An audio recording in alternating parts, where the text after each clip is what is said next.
सभी किसान भाइयों को हाथ जोड़ के राम राम, सत श्री अकाल, सलाम, जय जवान जय किसान। भाइयों, आप सबके मन में ये सवाल रहते होंगे, लोग हमसे पूछते भी हैं कि आंदोलन की आगामी रणनीति क्या है, आंदोलन में आगे क्या होगा, क्या प्रोग्राम है।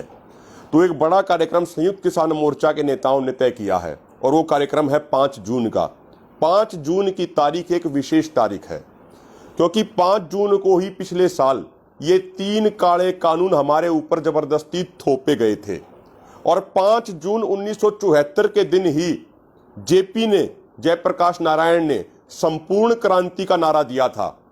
और उस संपूर्ण क्रांति के नारे का नतीजा क्या रहा था वो पूरे देश ने देखा था, जब इंदिरा गांधी की सरकार को जनता ने उखाड़ फेंका था। ये 3 काले कानून जो पिछले साल किसानों के ऊपर जबरदस्ती थोपे गए थे, उन कानूनों के खिलाफ और एमएसपी गारंटी कानून के लिए उसी समय से आंदोलन चल रहा है। और 26 नवंबर को लाखों किसान देश के दिल्ली के बॉर्डरों पे आके बैठ गए थे। तो अब दोबारा से आगामी 5 तारीख को संपूर्ण क्रांति का नारा दिया जाएगा। और यदि मोदी सरकार ने ये 3 काले कानून वापस नहीं लिए, यदि मोदी सरकार ने एमएसपी गारंटी कानून लागू नहीं किया, तो मोदी सरकार को भी देश की जनता, देश के किसान, देश के नौजवान, देश के मजदूर, 36 बिरादरी के भाई, सभी धर्मों के भाई मोदी सरकार को भी ठीक उसी तरह उखाड़ फेंकेंगे जैसे उस समय जेपी के आंदोलन में इंदिरा गांधी की सरकार को देश की जनता ने उखाड़ फेंका था। 5 तारीख को कार्यक्रम यह तय किया गया है कि बीजेपी और उसकी सहयोगी पार्टियों के जितने भी नेता हैं, उनके घर के बाहर जाके हमारे किसानों ने शांतिपूर्वक तरीके से 3 कृषि कानूनों की कॉपियों को जलाना है। और जहां पे बीजेपी या उसकी सहयोगी पार्टियों के नेता नहीं हैं, तो वहां पे जिला अधिकारी या तहसील अधिकारी के ऑफिस के बाहर जाके सभी किसान भाइयों ने 3 काले कानूनों की कॉपियों को जलाना है। और मेरे भाइयों, जैसे उस समय जेपी के आंदोलन ने देश को नई दिशा दी थी, तो आज का ये किसान आंदोलन है, ये भी पूरे देश को एक नई दिशा देने का काम कर रहा है। इस किसान आंदोलन ने बीजेपी, आरएसएस और उनकी सहयोगी पार्टियों का असली चेहरा और चरित्र पूरे देश के सामने उजागर कर दिया है।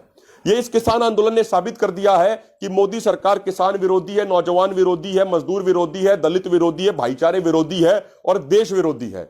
इसीलिए इस मोदी सरकार का विरोध किया जाना बहुत आवश्यक है, बहुत जरूरी है। और बंगाल में देखा किस तरीके से किसानों ने पूरा बंगाल के इलेक्शन का नतीजा पलट दिया। यूपी के जिला पंचायत इलेक्शन में किस तरीके से किसानों ने पूरा नतीजा पलट दिया। और अब किसान ये भी तय कर चुके हैं कि यदि हमारी मांगे पूरी नहीं हुई तो आने वाले दिनों में मिशन यूपी भी शुरू किया जाएगा। और उस मिशन यूपी के तहत सारे किसान मिलकर, पूरा संयुक्त किसान मोर्चा मिलकर ऐसा हाल बना देगा कि यूपी के अंदर बीजेपी की सरकार बनने की बात तो दूर है, यूपी के अंदर बीजेपी के विधायक चुने जाने की बात तो दूर है, यूपी के अंदर बीजेपी के नेताओं को गांव में वोट मांगने के लिए भी नहीं घुसने दिया जाएगा। ऐसी हालत इनकी बना देंगे। तो इसीलिए विशेष निवेदन है, आगामी 5 तारीख को बीजेपी और उसकी सहयोगी पार्टियों के नेताओं के घर के बाहर जाके 3 काले कृषि कानूनों की कॉपियों को जलाना है। साथियों, एक दूसरी बात जो हम आपसे करना चाहते हैं, अभी कल एक अखबार में, दैनिक जागरण अखबार में एक खबर छपी। उस खबर में हिसार के कमिश्नर ने यह दावा किया कि जो 24 तारीख को किसान प्रतिनिधियों के साथ उनकी बैठक हुई थी, उस बैठक में किसान प्रतिनिधियों ने यह कहा कि अब आगे से किसी भी नेता या कार्यक्रम का विरोध नहीं किया जाएगा। साथियों, हम आपको बताना चाहते हैं कि हम स्वयं उस मीटिंग में मौजूद थे। हिसार के कमिश्नर का यह दावा पूरे तरीके से झूठा है, फर्जी है और प्रशासनिक अधिकारियों को ऐसी झूठी बातों और दावों से बचना चाहिए, क्योंकि यह सरकार आने जाने की चीज है। आज किसी की सरकार है, कल किसी और की होगी, परसों किसी और की होगी, लेकिन अधिकारी अधिकारी होता है। और अधिकारी की जिम्मेदारी किसी नेता या किसी मंत्री के कहे अनुसार करने की नहीं होती। एक अधिकारी की जिम्मेदारी होती है संविधान का, नियम का, कानून का पालन करना। उस दिन हमारी तरफ से ऐसी कोई भी बात नहीं हुई थी और हमने मीटिंग में भी हमारे सभी नेताओं ने स्पष्ट किया था। और आज भी हम दोबारा से जिम्मेदारी के साथ यह स्पष्ट कर देना चाहते हैं कि हरियाणा में, पंजाब में और कहीं भी जगह पे बीजेपी और उसकी सहयोगी पार्टियों के नेताओं का ठीक इसी तरीके से विरोध होगा, जोरदार विरोध होगा, जैसे आज तक होता आया है। इनको अपने गांवों में हम बिल्कुल भी नहीं घुसने देंगे, यह बात बिल्कुल तय हो रखी है। और एक अंतिम बात मैं आपको बताना चाहूंगा कि यह नया मुद्दा आया है कि सिरसा में जिस तरीके से हमारे किसान भाइयों ने जो पुतला जलाया दुष्यंत चौटाला के घर के बाहर जाके, उस मामले में बेवजह हमारे 150 किसान भाइयों पर मुकदमे दर्ज कर दिए गए हैं। साथियों, जिस तरीके से पुलिस प्रशासन अत्याचार कर रहा है, बेवजह के मुकदमे दायर कर रहा है, यह बात बिल्कुल भी ना तो स्वीकार की जाएगी ना बर्दाश्त की जाएगी। पूरे हरियाणा का, पूरे देश का किसान आज एकजुट हो चुका है और इस तरह के तुगलकी फरमानों को बिल्कुल भी स्वीकार नहीं किया जाएगा।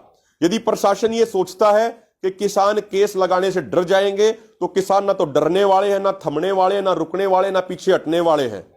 किसान कौम सिर्फ एक बात जानती है और वो है आगे बढ़ना। आज तक हमारा कार्यक्रम, पूरा आंदोलन शांतिपूर्वक रहा है। हम जिम्मेदारी के साथ ये वादा करते हैं पूरे देश से कि आगामी हमारे सभी कार्यक्रम भी ठीक इसी तरीके से शांतिपूर्ण रहेंगे। लेकिन हम पीछे नहीं हटेंगे, हम सिर्फ आगे बढ़ेंगे, आंदोलन को आगे बढ़ाएंगे और तीनों काले कानून वापस कराएंगे, एमएसपी पर गारंटी कानून बनवाएंगे। उसी के बाद अपने घर जाएंगे। या तो आंदोलन जीत के जाएंगे या दिल्ली के बॉर्डरों पे अपनी कुर्बानी दे के जाएंगे।